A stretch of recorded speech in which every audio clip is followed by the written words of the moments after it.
மத்திய உள்துறை அமைச்சர் அமித்ஷாவை சந்திக்க நேரம் கேட்டிருக்கிறார்கள் தமிழக எம்பிக்கள்.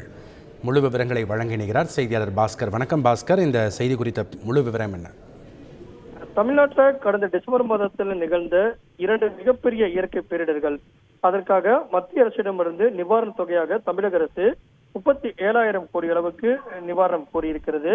சென்னை, செங்கல்பட்டு, காஞ்சிபுரம், திருவள்ளூர் மாவட்டங்களுக்கான மறுகட்டமைப்பு மற்றும் நிவாரணப் பணிகளுக்கு 19,000 கோடியும், அதே போல தூத்துக்குடி, திருநெல்வேலி, கன்னியாகுமரி, தென்காசி மாவட்டங்களில் ஏற்பட்ட வெள்ள பாதிப்புகளுக்கான மறுகட்டமைப்பு நிவாரணப் பணிகளுக்கு 18,000 கோடியும் நிவாரண தொகையாக கூறப்பட்டிருக்கிறது.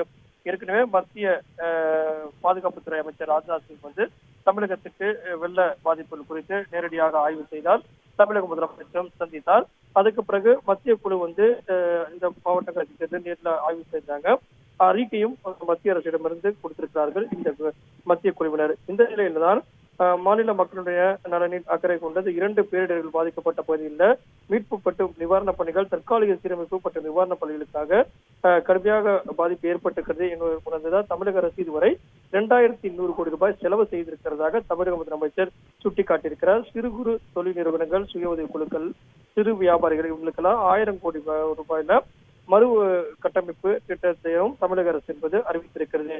அனைத்தையும் கருத்து கொண்டு தமிழக அரசு கோரியிருக்கக்கூடிய 37,000 கோடி ரூபாயை உடனடியாக விடுவிக்க வேண்டும் அப்படிங்கிறத வலியுறுத்திற்காக தமிழகத்தைச் சேர்ந்த அனைத்து எம்பிக்களும் மத்திய உள்துறை அமைச்சர் அமித்ஷாவை சந்திக்க நேரம் கேட்டிருக்கிறதாக தமிழக முதலமைச்சர் குறிப்பிட்டு இந்த அறிக்கை வெளியிட்டிருந்தார்.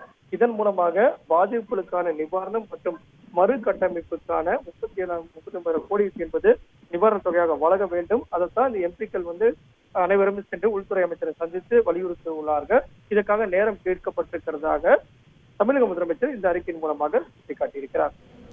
நன்றி பாஸ்கர், உங்களுடைய தகவல்களுக்கு.